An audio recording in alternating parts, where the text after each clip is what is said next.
All right, guys. Thanks for joining us today. We are with Jon Vogl. How are you doing? I'm doing great. Good, Excellent good. day. Should I call you doctor? Please. I prefer just Jon. Is Just fine. Jon Thank Vogl. you. Absolutely. No. But I do know you have a Ph.D., so we'll leave it at that. But that's awesome. So where are you from? You're here? You're from here? I'm not from here. I live here in New Orleans. I'm from Southern California, born and raised in Pasadena, and then went to school at UCLA and stayed in Manhattan Beach for most of my adult life until moving here about 15 years ago. I got you. Yeah. And what kind of started bringing you this way? I guess what attracted you about New Orleans? Yeah, I'd never been here, and I was contacted by somebody who made a feature film here who had so many problems with their sound that they really couldn't finish the film, and they didn't have anybody here that could fix those problems. And so where I was working in LA at the time, was put in touch with the producers out here. They brought me out to watch the film, listen to the problems, and we talked about it, and it turned out I took the job, came out, did the job, because tax credits were a big part of the film industry. Absolutely. I had to open a company in order for them to process those credits through my work. And since I had the company, I started meeting people, had a lot of encouragement to come back out and work out here because there wasn't many people doing it. There weren't, and it just made sense. So over the next couple of years, I cultivated some more relationships and then started doing reconnaissance trips out here. Right, and it just kept bringing you back. Yeah. New Orleans will do that to you. Yeah, It'll grab you and never let you go. Never let you go. Yeah, absolutely. Yeah. Well, let's talk about the backstory. What there's always a moment that sparked the creation. Like, how did you get started in sound? Well, I think I always really enjoyed the technology of sound, and I can even go back to second grade where they had people come in for, showing different occupations that you could go into, and I saw somebody with a board and a bunch of cables, and it was some audio thing, and it just, I just remember that lit a light. I was in high school, I went on to college, was in a band, wanted to learn more about music. And I had to take some classes to, learn about what we were doing. Right. And one of those classes, we wrote some music, and it was actually performed by some live string ensemble. And I had heard music that I wrote at the piano performed by live musicians, and it just blew me away. I'd never experienced anything like that. So my passion for composing followed that. Wow. And then just never intended to go on to higher education. It was just following a love for music. Right. And just stepping stones, ended up at UCLA in the doctoral program, getting a Ph.D. in music composition. Yeah, that's crazy. That's a whole nother level. Yeah. But I always wanted to work in the film industry. Right. And so after graduation, I sought out a post-production company in LA to learn how music integrated with film. And there was this union, affiliation. You had to be in the union to work on union projects. Right. But you had to work on a union project to be in the union. Right. So I made a deal with the company, started out in their mail vault room working for $10 an hour with a Ph.D. in music. Right. In order to, earn my time. And sounds about right. They said, Yeah. when we have an opportunity, we'll let you know. So I stayed late, learned how to use all their equipment. And when the opportunity came, I stepped in. That's awesome. And so, yeah. One thing about, I feel like music in general, there's a lot of humbling moments, no matter how far you grow in it, there's always a moment that is kind of humbling, You get that far with a PhD and then you end up having to go work, not at the bottom, but at the bottom, in a sense, and work your way up through the company. That's awesome, but it's real. It is real. Those are real feelings, that's real motivation. Yeah, I knew what I wanted to do, and I was going to do whatever it took to get there. Absolutely. And I still feel that way, because I'm certainly not there yet, but I'm trying. And that's another thing I love about music. I feel like there's no end. It's math. I feel like there's always something we can learn and keep growing, There's so much mathematical elements to music, as you probably know. Absolutely. Well, and music and film is very special. I feel like when you and I've done some sound design myself. I've done a couple independent films and scored the music for it, and more of passion projects just to kind of do it and figure out how to do it, But when you do that process, you learn there's a big difference in watching a film without any music or sounds or anything, it's way less emotional. Oh yeah, yeah. It's kind of terrifying watching a film with no sound. And one of my old film music instructors, he threatened somebody one time, for a destiny of watching movies without sound as like the ultimate punishment, or even just without music, Right. not without sound, but just without music. Right. And really, yeah. Well, and it's like those stories. Well, I mean, like the crazy great like movie like Streetcar Desire and like, things that change the dynamics of what you hear in film.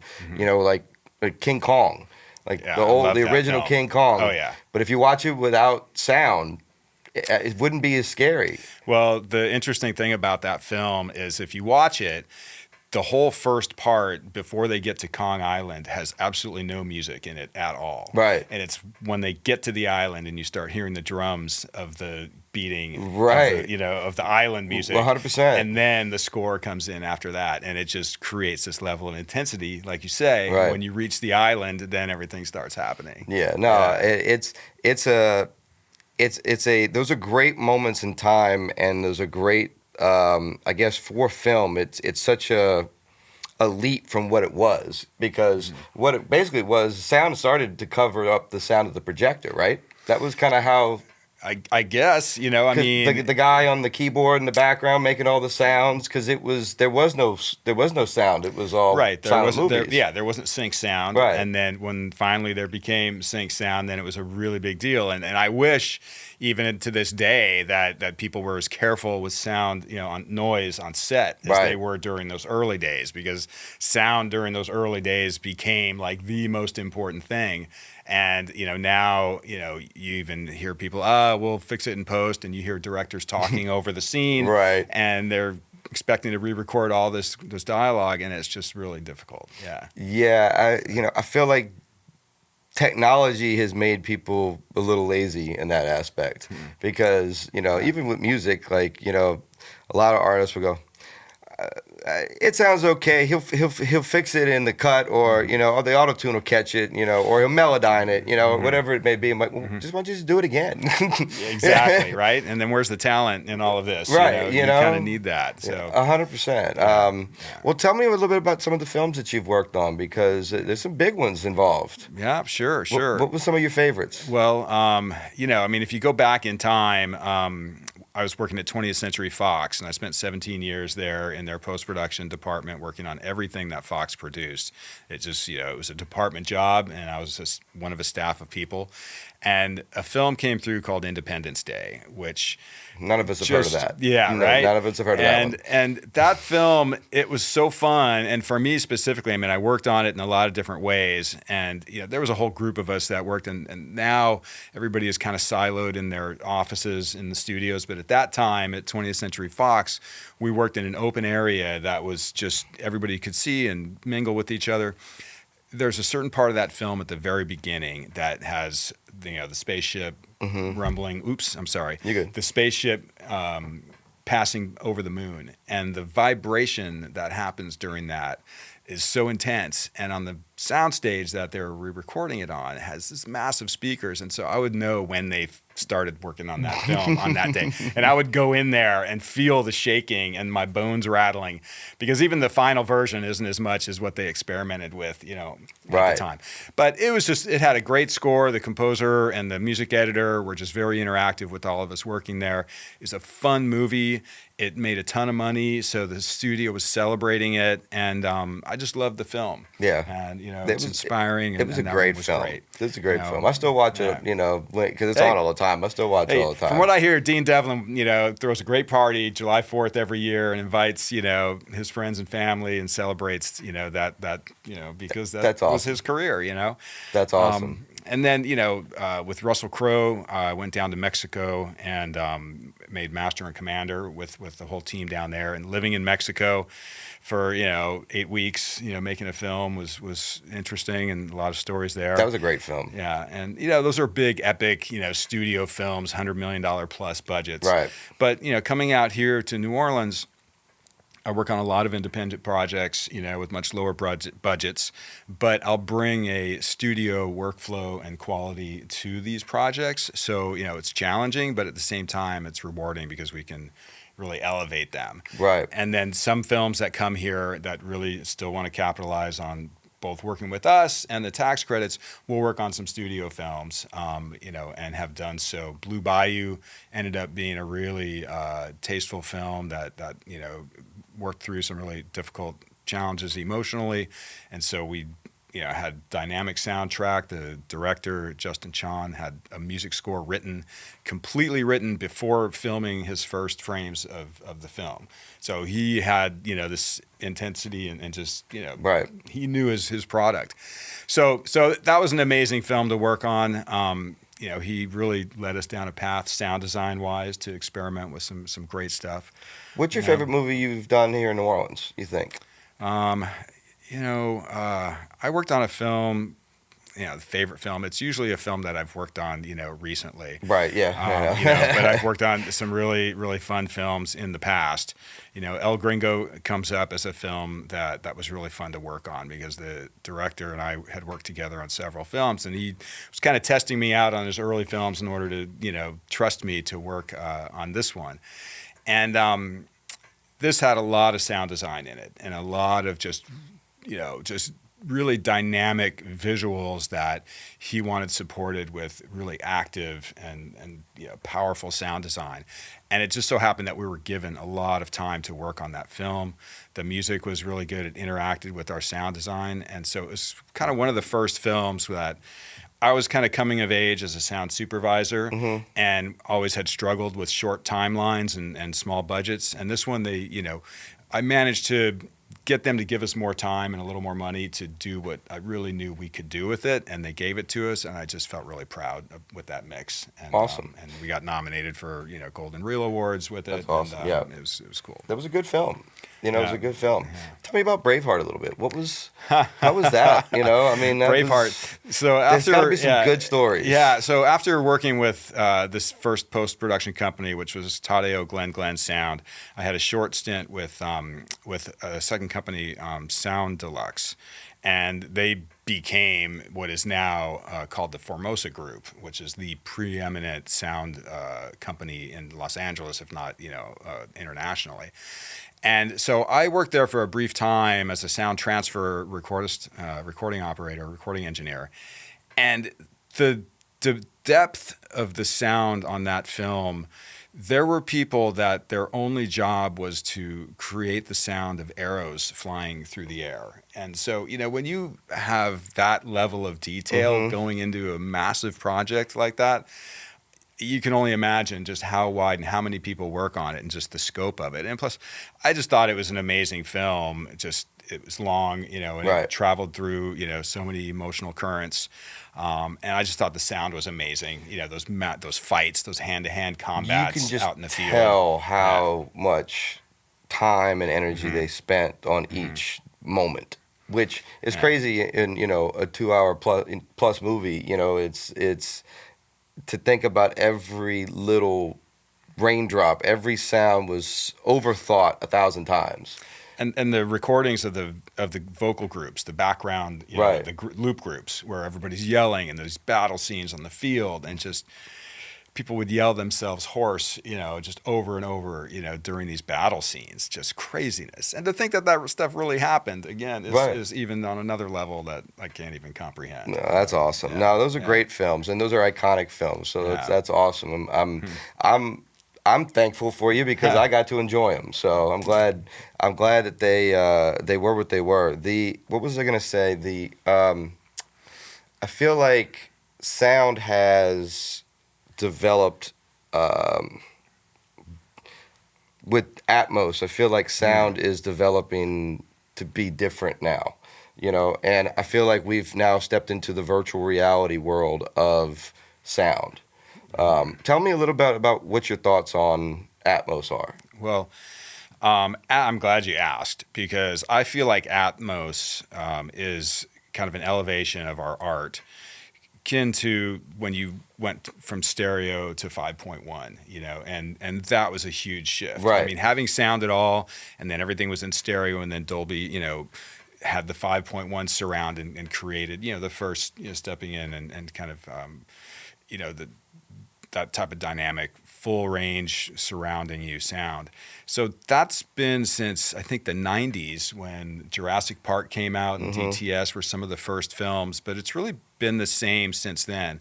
So Atmos raised, you know, the level of this to create these extra dimensions, you know, the height, the detail all the way surrounding you. You mix with objects now, so you can have an object flying around the room and in very specific points. So it just creates a level of realism, you know, that it's you know, almost we just 3D hadn't had animation. before. Oh, it absolutely. And music mixing and combined, you know. And I just think music it's amazing for music, but it's extra amazing for film because it really lets you give an emotion the way it should be felt, you know, because that bubble is real. Yeah. You know, the sure. fear around you is real, you know. So, and music left and right is great. But when it just expands and you hear the openness, it almost makes you feel like you're inside of it. You know? Well, we're trying to create this illusion of reality, you Right. know, in a film soundtrack. And so this just gives us more tools to do that. And, you know, stepping in and being in that reality or that alternate reality we're creating, you know, and music, you know, you can have so much fun. We're just scratching the surface. Oh, yeah, 100%. Using music in the Atmos world. 100%. And then the crossover with gaming and, you know, that's Well, so I think gaming brought us here a little bit, you know. I agree. Yeah, I do. You know, the cinematic qualities of just gaming in general, and then the sound that occurs with it or that's created with it, you know, that got me thinking, hey, we're doing so much of the same stuff in film that's being done in games. It would be fun to just cross over and try this out. Right.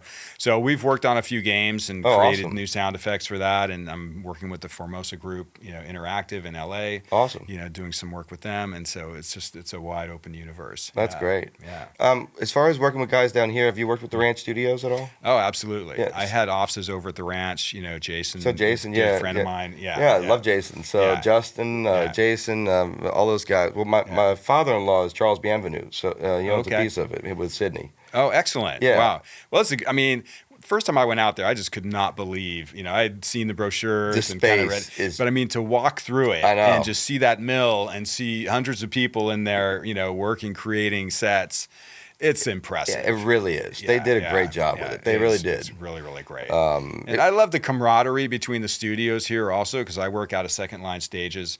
And, you know, I mean, you would think there's just like this competition, but I feel like there's really, you know, synergy and, you know, all of the studios here want each other to succeed so that the whole business succeeds. Yeah, we need each other. Yeah. We need each other. And one thing about New Orleans is we definitely love to collaborate. We love to be a part of a family, you know, and create that family. And I feel like music has its own family down here. Movies and film have its own family down here now, you know. And I just think it's great for the city, you know. And I mean, buying up areas after Katrina that were nothing and turning it into what it's turned into is just absolutely crazy. Yeah. I know they're doing the Spinal Tap remake on it down there right now. I think Elton John and Paul McCartney were down there. Oh, is that right? I didn't hear that. So, oh, boy. That's what Charles told me. So just the fact that it creates an element for those people to be here is special for New Orleans. Oh, absolutely. You know? Yeah. And, you know, we've come a long ways. And, you know, with the ups and downs of the tax credits, and you know, it's not a hidden secret that the tax credits are what really draws the productions here. Right. And it's a very nomadic community that they can kind of pick up and go somewhere else, and they do. And we know, you know, after, I think, 2017, when the credits got changed in the legislature, and we were at our peak. We had just made the 12 Years a Slave, you know, which I worked on also, you know, really did a lot of work on that. And that won the Academy Award for Best Picture. I mean, we were like peaking. And then, you know, the legislature went in and changed things. And, okay, things needed to be changed. But the way that it happened, was so unexpected and confusing Right. that the industry really just took Sunk a pause. for a minute, yeah. It took a pause. Open arms over in Atlanta. People, left to go to Georgia, and it's been hard. We've come back, but then been hit with a few things. I think right now things are pretty stable, and we're building back up again as we always do. Right. Hurricane Ida and just knocked the legs out from under us when we were getting up to speed.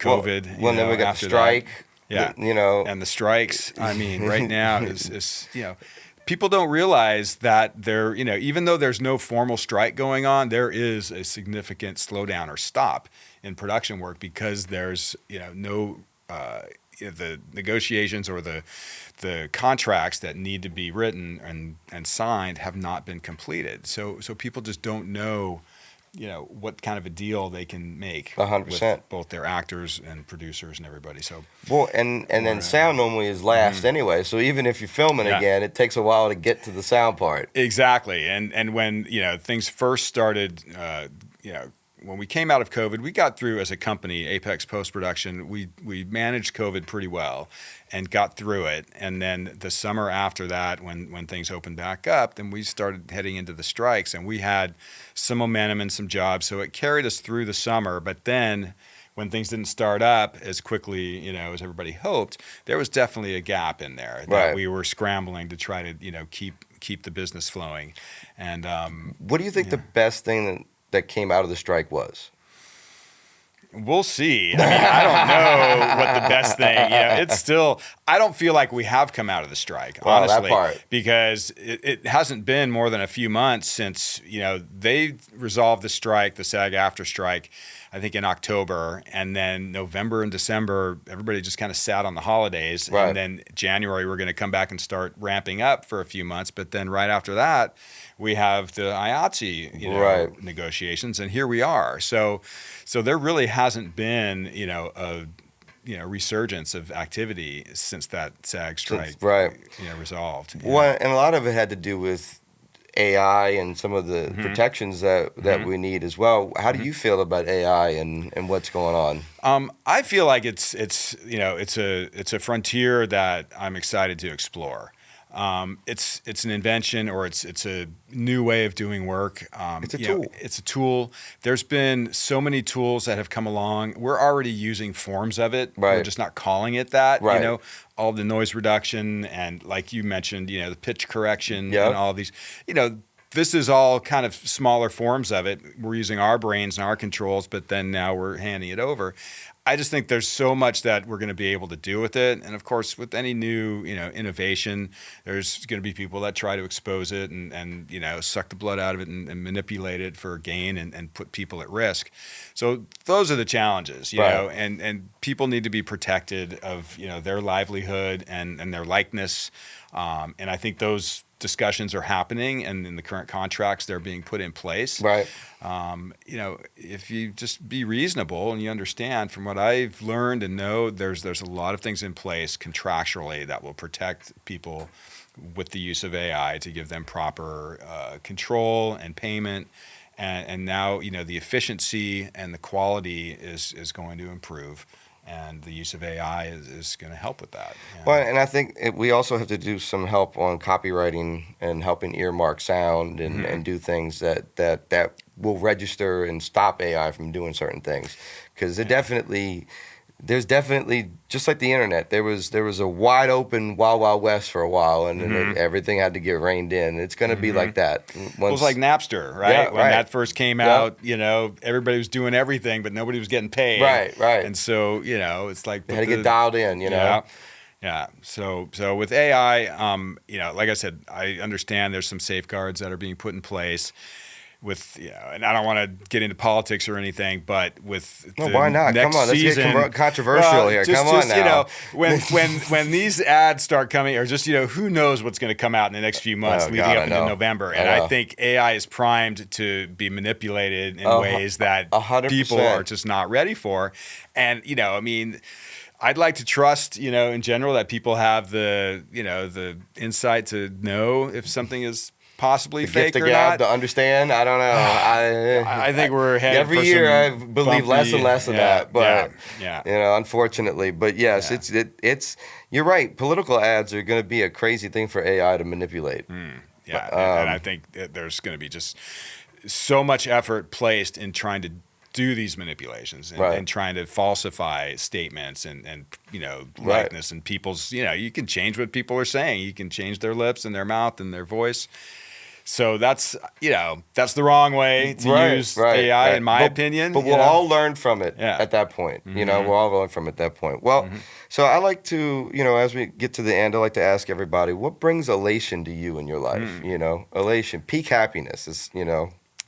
You know, I spend so much of my time working, and so, you know, and that's following in my you know, just trying to do the best that I can. And when there are times that I feel I've been really successful in completing a job, it just feels really good. And those moments are missed. You know, I've been an athlete in my life and run marathons, and when you reach certain milestones, it's like those moments where you finish something, Right. and you know you've done your best, and you can just feel that. I think those moments are, you know, moments of elation. I have a wonderful relationship with my wife, and you know, we both work as a team together.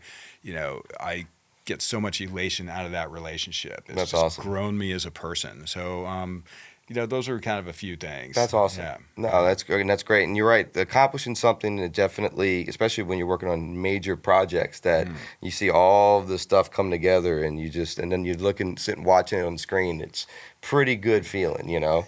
And there's nothing more special about family in life. So For sure. Great And, answers. Yeah, lucky. absolutely, Lucky absolutely. Man. Lucky man. Well, tell everybody where we can find you on your socials and. Oh, absolutely.